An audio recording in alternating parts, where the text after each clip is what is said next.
Boa tarde, muito obrigada pelo convite. Eu vou, então, falar um pouco devagar, vou tentar falar um pouco devagar, porque estou falando em português. Bom, então a ultrassonografia, né, a gente sabe que é um método de baixo custo, o tempo de execução do exame é grande, a gente leva mais ou menos 20 minutos para fazer um ultrassom de mama, e a remuneração é baixa quando ela é comparada aos outros métodos. Agora, o que a gente precisa, né, para fazer um bom exame de ultrassonografia? A gente precisa ter um bom equipamento de ultrassonografia, compreender as ferramentas do equipamento, conhecer a anatomia e a patologia mamária, saber a correlação com achados clínicos e de imagem. Então, é importante o ultrassonografista conhecer os aspectos da mamografia, da ressonância. E outra coisa muito importante é a indicação do exame, né? Se o médico também não indicar bem o exame, a gente também não vai poder ter um bom diagnóstico. E quais são os objetivos da ultrassonografia mamária? Diagnosticar lesões palpáveis ou vistas na mamografia, encontrar lesões malignas que não foram detectadas no rastreamento mamográfico em pacientes assintomáticos, principalmente naquelas mamas densas, tentar não causar muitas biópsias desnecessárias, esse é um grande problema dentro do ultrassom, encontrar lesões vistas na ressonância magnética, no second look, e agora também encontrar lesões vistas na tomossíntese, como second look, e também na mamografia com contraste. Bom, a gente, quando vai fazer ultrassom, no nosso serviço, a gente procura usar sempre o gel quente, que dá mais conforto para o paciente. Para examinar os quadrantes laterais, nós fizemos essa almofadinha em cunha para levantar os quadrantes laterais, para a gente ter uma maior acessibilidade a essa área. Fazer cortes radiais, antirradiais, longitudinais, transversais, em toda a mama, varrendo toda a mama. E o importante, né, é examinar toda a extensão da mama, o sulco inframamário, a linha axilar anterior e média, a fossa infraclavicular e a região paraesternal, porque a gente pode ter tumor além do que isso que a gente está vendo aqui. Então, temos que examinar toda a extensão da mama, o prolongamento axilar, toda essa região, para realmente não deixar passar nenhuma lesão. Quando a gente vai fazer exame aqui essas áreas, a gente pede para o paciente baixar o braço e faz a varredura dessa região. Bom, assim como na mamografia, que nós temos problema quando a mama é muito densa, no ultrassom também, quando a mama é muito homogênea fibroglandular, a gente tem uma maior sensibilidade. Quando ela é mais homogênea adiposa, a gente pode ter uma menor sensibilidade. Quando ela é heterogênea, também menor. Então, a nossa sensibilidade vai ser melhor nessa mama homogênea fibroglandular. Para fazer o exame, a gente tem que usar transdutor linear de banda larga, com frequência central de pelo menos 10 MHz. Isso aqui já é uma coisa padrão que a gente tem que fazer nos dias de hoje. A gente usa os transdutores multifrequenciais de 12 a 5 MHz. Quando a lesão é muito superficial, a gente usa também transdutor de 18 MHz. E na menor frequência, quando a mama é maior, né, que a gente precisa de maior penetração, ela pode chegar a 5 centímetros a penetração. Quando a lesão é muito superficial, a gente pode usar um afastador de transdutor ou fazer um coxim de gel, né, para examinar. E as lesões mais profundas vão precisar de uma maior penetração do feixe sonoro. Então, aqui a gente tem os esquemas mostrando. Bom, os equipamentos modernos, né, eles têm esses recursos, né, de composição espacial, harmônica, Doppler e elastografia. Então, é importante a gente conhecer isso aqui. E também saber para que serve a frequência, o mapa de cinza, o ganho, o foco, a faixa dinâmica, persistência, velocidade e duração. Então, é importante a gente conhecer para que servem esses recursos, né, para poder também manter um bom controle de qualidade da imagem ultrassonográfica. Não é só a mamografia que precisa desse controle, o ultrassom também. Então, quando a gente vai começar o exame, ajustar o ganho geral e a curva de compensação de ganho, de forma que o tecido subcutâneo, aqui o tecido adiposo que está entremeado ao parênquima mamário e aqui o espaço adiposo reto mamário estejam com a mesma escala de cinzas. Então, a mesma gradação de ecogenicidade na escala de cinzas no tecido adiposo, tanto do subcutâneo, quanto do permeio, quanto ao do espaço reto mamário. ajustar o foco, então é muito importante a gente ajustar o foco para ter uma boa imagem. Aqui, por exemplo, o ajuste está incorreto, essa imagem fica borrada. Quando a gente acerta o foco, a gente encontra muito melhor as características da imagem. Então, na rotina, a zona focal deve ser colocada no terço médio anterior da mama e aí ajustado de acordo com as lesões que a gente encontra. Aqui eu coloquei, eu não tenho assim, intenção de explicar nada de física, porque eu também não sei. Mas só para explicar por que a gente fala tanto em harmônica e às vezes a gente não sabe o que é. Então, quando nós colocamos o transdutor, ele tem uma onda de uma única frequência. Conforme essa onda vai viajando no tecido, ela vai se tornando distorcida e vai criando frequências que são múltiplos da frequência inicial, que são chamadas frequências harmônicas. Aí esses equipamentos, a maioria usa a segunda harmônica para ajudar. E quando a gente usa essa segunda harmônica, ela volta para o nosso aparelho com o dobro da frequência transmitida. Com isso, a gente tem uma melhor visualização do que está mais anterior e perde um pouco da penetração. Tem alguns equipamentos mais modernos que estão usando essa tecnologia da harmônica diferencial, que ela subtrai da frequência fundamental e a filtragem da fundamental e da harmônica. Ela une as duas tecnologias e ela consegue uma frequência maior com uma maior penetração. Então, com isso, a gente tem uma imagem boa para a mama. E a gente deve utilizar esses recursos, mas saber também quando utilizar e como utilizar. Então, a imagem harmônica, ela aumenta o contraste, como a gente vê aqui, olha a diferença sem harmônica com harmônica.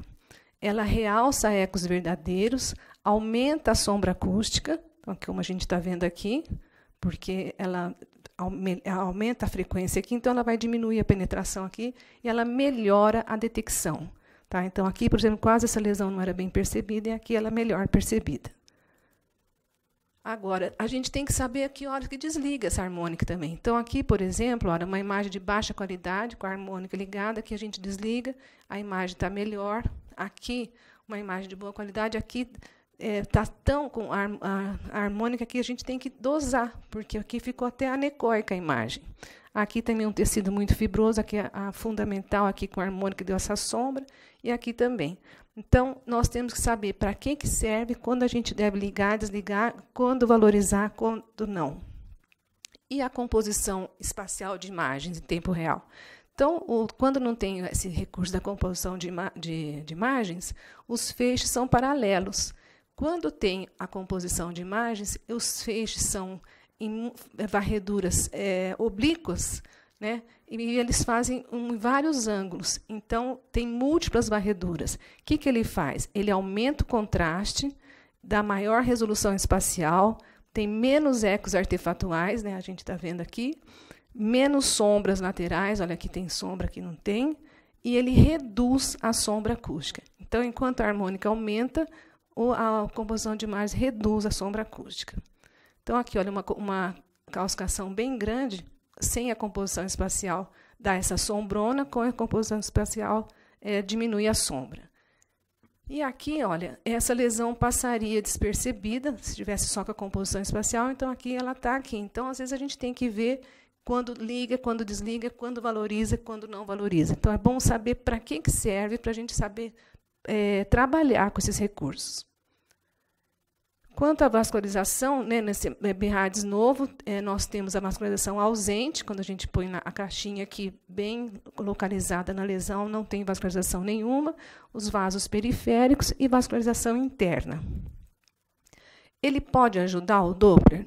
A gente tem que tomar cuidado. Se comprimir muito, como os vasos são muito pequenos, às vezes a gente pode não ter vascularização nenhuma, e aqui com a compressão adequada, né, ou seja, bem de levinho, dá para perceber esses vasos dentro do aparelho, dentro do nódulo.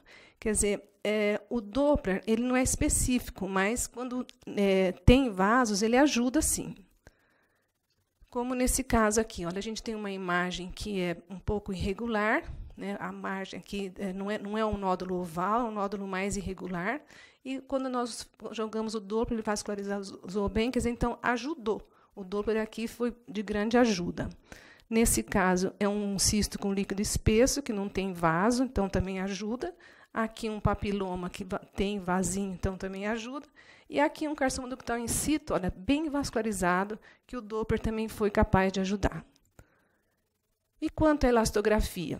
Então, eu não acompanhei hoje a aula do Dr. Moncaio, mas a gente tem trabalhado com a elastografia e, na verdade, nós achamos assim que para a mama ainda é um work in progress mesmo, sabe? Então, melhora um pouco a sensibilidade e a especificidade, mas não é tanto quanto a gente gostaria, mas está no BIRADS novo, macia, nesse caso, assim, o padrão desse aparelho é azul, intermediária entre verde e laranjado, e a endurecida, o vermelho e alaranjado escuro.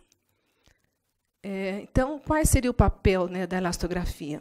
A lesão na categoria 3 poderia sofrer um upgrade para 4A, e a lesão na 4A poderia ser rebaixada para 3 e não se fazer a biópsia. E não serve para alterar as lesões que já estejam nas categorias 2, 4 e 5. Então, na verdade, né, nós até fizemos um trabalho sobre isso e nós vimos que realmente funcionou, mas a gente não está ainda autorizado a não fazer uma biópsia, que no modo B deu categoria 4.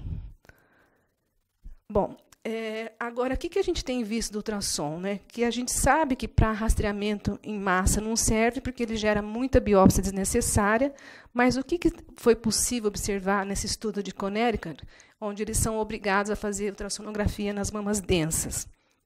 Que com a experiência e o treinamento, a taxa de reconvocação passou de 25% para 6%, a de biópsia caiu de 5% para 1%, o VPP aumentou de 6,5% para 25%, e a detecção de câncer continuou similar, de 3,2 por mil para 2,6 por mil. Então, quer dizer, se a gente tiver bastante experiência, realmente a ultrassonografia é um método excelente e que ajuda a detectar câncer sem aumentar muito o número de biópsias. Bom, agora, quais são os erros mais comuns na ultrassonografia? Em relação a nódulo, a diferenciação entre lesão sólida e lesão cística, a lesão sólida e a sólido-cística, a lesão sólida e a ilhota de tecido adiposo, e na detecção, quando a lesão é isoicóica em relação ao tecido adiposo, e na interpretação, quando a lesão é sólida maligna versus a lesão sólida provavelmente benigna. Então, a gente vai ver um pouco de cada coisa para tentar diferenciar. Então, aqui, quando a gente tem uma imagem bem anecoica, como nós estamos vendo aqui, a gente vai aumentando o ganho gradativamente, os ecos aparecem da periferia para dentro, isso significa que é um cisto. A lesão sólida, quando a gente faz essa manobra de aumentar o ganho, os ecos entram aleatoriamente dentro da lesão e representando uma lesão sólida. Quer dizer, isso é uma coisa de experiência que a gente vai vendo no dia a dia, que pode nos ajudar. E aqui é uma lesão sólida e uma lesão cística, são dois cistos justapostos. Então, aqui também a gente vai fazendo essas manobras, aumentando o ganho, melhorando o foco, todos os recursos que a gente tem, né, utiliza todos os recursos de harmônica, composição espacial, e percebe que isso aqui são dois cistos, uma lesão sólida e uma lesão cística, e aqui dois cistos justapostos. E na diferenciação entre lesão cística e lesão sólida? Então, aqui, olha, sem os recursos da harmônica, a gente não sabe direito se aqui é cisto ou sólido. Utilizando a harmônica, a gente percebe, olha, que os ecos artefatuais somem, a gente tem um bom reforço, apesar que menos, né, do que aqui sem harmônica. Aqui a mesma coisa, olha, sem harmônica, aqui com harmônica a gente tem uma definição melhor. Né? Aqui sem composição espacial e aqui com composição espacial. O que a gente tem, então? Na harmônica, ela elimina ecos artefatuais, realça ecos verdadeiros e aumenta a sombra acústica. Na composição espacial, faz a mesma coisa, reduz ecos artefatuais, realça ecos verdadeiros, e a diferença é que ela reduz a sombra acústica, como a gente percebe aqui também. E a diferenciação entre lesão sólida e cisto complicado. Então, é importante a gente diferenciar, porque no ACRIM 666, essas lesões, os cistos complicados, estavam presentes em 14% das participantes.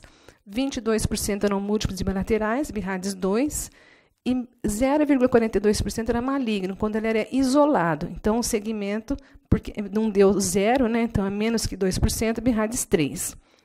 Agora, se a gente tiver um cisto complicado, solitário e novo numa mulher na pós-menopausa, ou se a mulher for de alto risco, é BIRADS 4.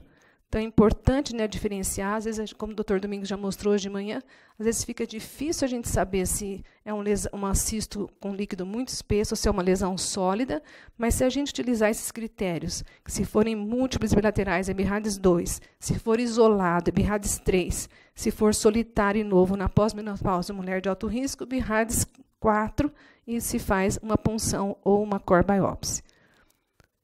E o cisto com secreção espessa versus lesão sólida versus lesão sólido cística. Então, aqui a gente tem, olha, um cisto com líquido muito espesso, a gente vê um nível líquido-líquido.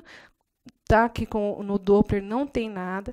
Aqui vários cistos complicados. Aqui um ducto com líquido espesso e outros cistos, todos com material espesso no seu interior. Então, não é difícil, a gente pode também fazer manobras de decúbito e ver que essas imagens podem se mover. Como nesse caso, olha, secreção espessa, sem nada no Doppler. Aqui parecia uma lesão intracística, mas conforme a paciente mudava de decúbito, essa imagem mudava de lugar e aqui não tem fluxo ao Doppler. Então, são as manobras, né, que a gente aprendeu com Stavros e que mostram que se trata de uma lesão dentro do cisto, mas que ela se move. No caso, era uma metaplasia apócrina. E já a lesão sólido-cística verdadeira, que é o cisto complexo, né, que está no BIRADS atual, é essa lesão que tem uma parte líquida e um componente sólido, e no caso aqui vascularizado. Então, aqui é um papiloma intracístico, e nesse outro caso, um carcinoma ductal invasivo com bastante necrose, que a gente vê o material sólido, a parte líquida, e aqui a vascularização. Esse tipo de lesão é muito importante e a gente tem que estar bem atento, porque no estudo ACRIM 6666, a chance de malignidade mostrou ser de 36%, ou seja, BIRADS 4. E não é sempre que vai ser câncer, né? Tanto é que não é 36%, mas nós vamos ter sempre que intervir, porque pode ser papiloma, carcinoma, cisto com metaplasia apócrina, abscesso, necrose gordurosa e cisto oleoso. Claro que, se for um abscesso, a gente vai ter uma clínica, né, que vai nos ajudar. Aqui é para a gente diferenciar, olha, num cisto inflamado, olha, com a parede espessada, só que não é tão espessada assim. E aqui um carcinoma necrótico com a parede muito espessada, com fluxo, aqui é o Doppler, e aqui era um carcinoma, então, com necrose central. Então, quando a gente encontrar uma lesão dessa, nós temos que nos preocupar com as paredes irregulares ou assimetricamente espessas. E se tiver septações espessas ou aumentando dentro do cisto. Aqui, nesse caso, essa paciente veio para nós para fazer uma biópsia de uma lesão suspeita, veio com essa imagem, e quando nós fizemos a mesma imagem, com todos aqueles recursos de otimização da imagem, com harmônica e composição espacial, a gente percebe que isso aqui parece mais um cisto com líquido espesso. Então, em vez de fazer a core biopsy, fizemos a punção e foi obtido esse material realmente bastante espesso, que nada mais era do que esse cisto com líquido espesso mesmo. Então, a importância da utilização dos recursos de otimização de imagem que nós temos nos equipamentos atuais e que nos ajudam a chegar mais perto do diagnóstico. E é quando nós temos uma lesão como essa, que parece uma lesão vegetante intracística, mas a paciente tem uma história de mamoplastia ou de uma cirurgia prévia. Fazer a correlação com a mamografia é muito importante para a gente não fazer biópsia disso aqui, porque nada mais é do que um cisto oleoso. Tá? O mesmo aqui também, essa imagem com sombra acústica, na verdade, era esse cisto oleoso calcificado. Ou então, essa outra imagem, uma paciente que está amamentando ou que acabou de amamentar, é uma galactocéria que também parece uma vegetação intracística. E, na verdade, se a gente tem a história, a anamnese, a gente vai poder chegar mais perto do diagnóstico e a importância aqui da correlação com a mamografia. Os microcistos agrupados, isso é uma coisa que nós vamos falar depois também na aula de BIRADS 3, nada mais do que são essas dilatações, né, dos ácidos mamários aqui, dos lóbulos, e que formam esses cistinhos que nós estamos vendo aqui, no caso aqui, sem fluxo ao Doppler. Se ele tem aspecto típico, BIRADS 2. Quando é profundo, difícil de caracterizar, BIRADS 3. Quando é novo em mulher na pós-menopausa, que não está fazendo terapia hormonal, BIRADS 3. Se as margens são não circunscritas ou tiver outra característica não benigna, ou seja, se tiver muito componente sólido no meio, BIRADS 4. Se tiver crescimento rápido ou qualquer achado suspeito ou clínico por imagem, BIRADS 4. Agora, a grande maioria, segundo o estudo também ACRIM 666, a maioria dos microcistos agrupados pode ser dispensada. Então, a maioria vai ser BIRADS 2, tá? E a gente vai ficar atento só com essas outras características. Como nesse caso aqui. Por que a gente fica atento com microcistos? Porque esses autores, Kazuma e Sakuma, mostraram que ductos serpiginosos e o Stavros, ductos empilhados, podem estar relacionados a carcinoma ductal in situ. Então, aqui nós temos alguns casos, olha, desses ductos, que, aliás, esses cistinhos, né, que, na verdade, eles estão assim, fazendo uma linha aqui, são serpiginosos. Esses outros ductos empilhados, aqui e aqui.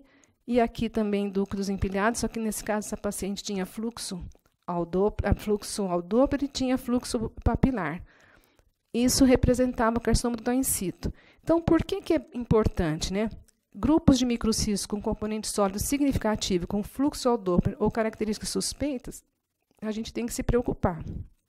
Porque conhecer as possíveis formas de apresentação do carcinoma ductal in situ no ultrassom pode ajudar a diminuir o número de falsos negativos. Então, isso aqui a gente toma cuidado com os microcistos agrupados por causa disso, porque a grande maioria a gente não tem que fazer nada.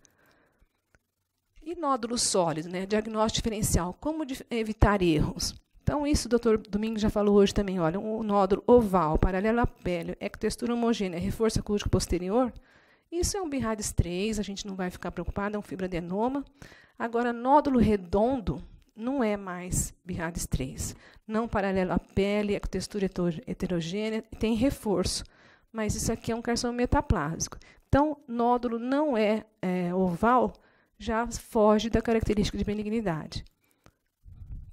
Outra coisa importante, os cortes devem ser ortogonais. Qualquer característica não benigna exclui a lesão da categoria BIRADS 3. Então, aqui, olha, até parece uma lesão BIRADS 3.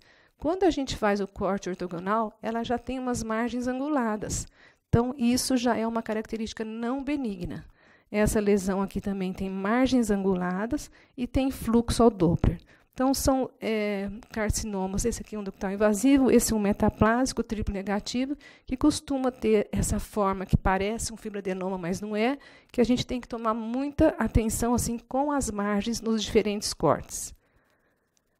E nódulos sólidos ecoicos com a ilhota de tecido adiposo. Então, às vezes, a gente se depara com um nódulo assim, parece zooicoico.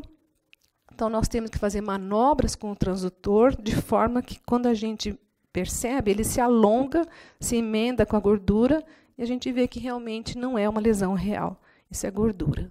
Em compensação, nós temos nódulos isoecoicos, que são reais, né? Aqui, no caso, é um fibroadenoma, que é muito isoecoico aqui com a gordura, tá? Aqui é uma lesão que isso aqui foi vista num ultrassom second look, depois de uma ressonância magnética, ele não tinha sido visto antes, e era um carcinoma in situ e microinvasor, e aqui um carcinoma mucinoso, que também foi visto depois de correlacionado com a mamografia ou a ressonância magnética. Então, o diagnóstico diferencial aqui foi com cisto sebáceo. E as lesões hiperecóicas, elas são sempre benignas? Então, quando a gente tem uma lesão oval aqui, hiperecóica em relação à gordura, como a gente está vendo, isso aqui é um lipoma, né? A gente não vai se preocupar. Agora, se a gente tiver áreas iso- ou hipoecóicas no meio da lesão hiperecóica, 5% dessas lesões têm chance de ser malignas. Então, BIRADS 4A. Então, a gente tem que observar essa área hipoecóica aqui, essa área hipoecóica aqui. E aqui, olha, no corte transversal não apareceu, apareceu no longitudinal. E a margem também é toda irregular. Então, da mesma forma, né, que a gente, para lesões hipoecóicas, a gente utiliza esses critérios, nós temos que utilizar para as lesões hiperecóicas também. Então, aqui margens irregulares, aqui a sombra acústica, vascularização, aqui aquela área hipoecóica no meio, e aqui uma lesão mais alta que larga. Esse aqui é um trabalho da doutora Ana Linda, da Itália. E, então, a gente tem que ver que nem sempre as lesões hiperecóicas são todas benignas, e, às vezes, a gente tem que reconhecer a imagem. Nesse caso aqui, olha, uma imagem hiperecóica heterogênea, era um linfoma. Então, uma apresentação incomum, E aqui, ó, um carcinoma lobular invasivo, muitas vezes a gente não reconhece isso no dia a dia, porque é uma área hiperecóica com sombra acústica, que não formou massa, é uma lesão infiltrativa difusa.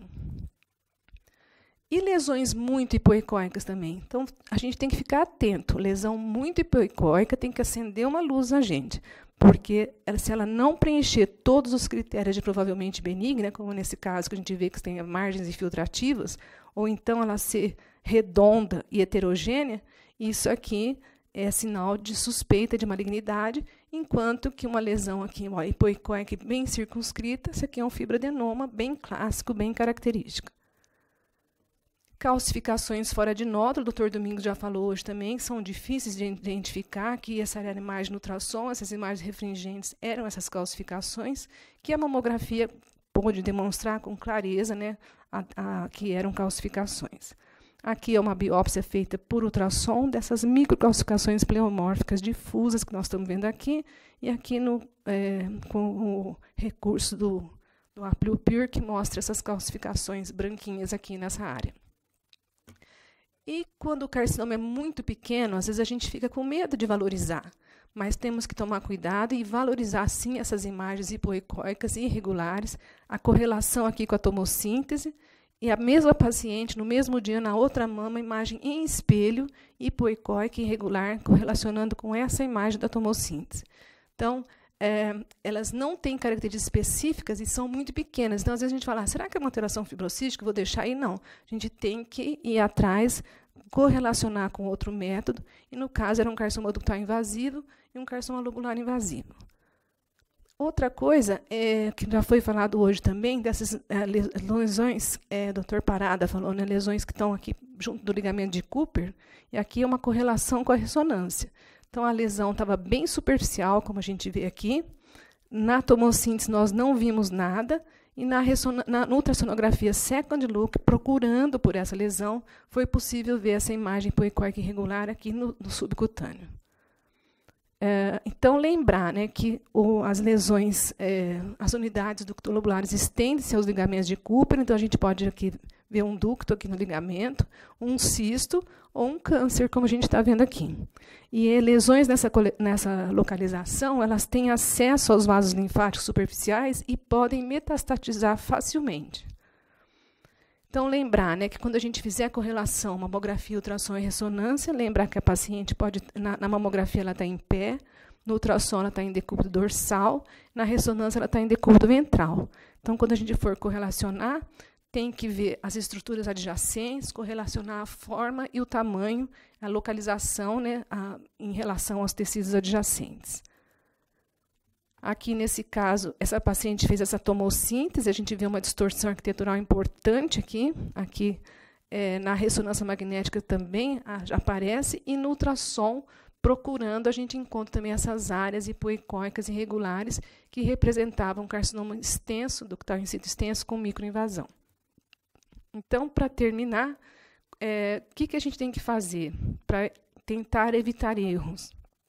Utilizar equipamentos transdutores adequados, otimizar a curva de ganho e foco, utilizar os recursos disponíveis no equipamento, como harmônica, composição espacial, power Doppler e elastografia, tentar diferenciar cisto com líquido espesso e com nível líquido-líquido de lesão sólido-cística, diferenciar secreções intraductais impactadas de proliferações epiteliais intraductais, para isso utilizar o Doppler, entender a correlação entre os diferentes métodos de imagem, valorizar imagens sutis ao ultrassom quando a gente vai correlacionar com a ressonância e a tomossíntese. Então, aqui, procurando, né, com GPS ali em cima do que a gente quer encontrar. E avaliar criteriosamente os nódulos circunscritos, principalmente em mulheres acima dos 40 anos, antes de classificá-los como benignos ou provavelmente benignos. Muito obrigada. Essa aqui é a minha cidade, São José do Rio Preto.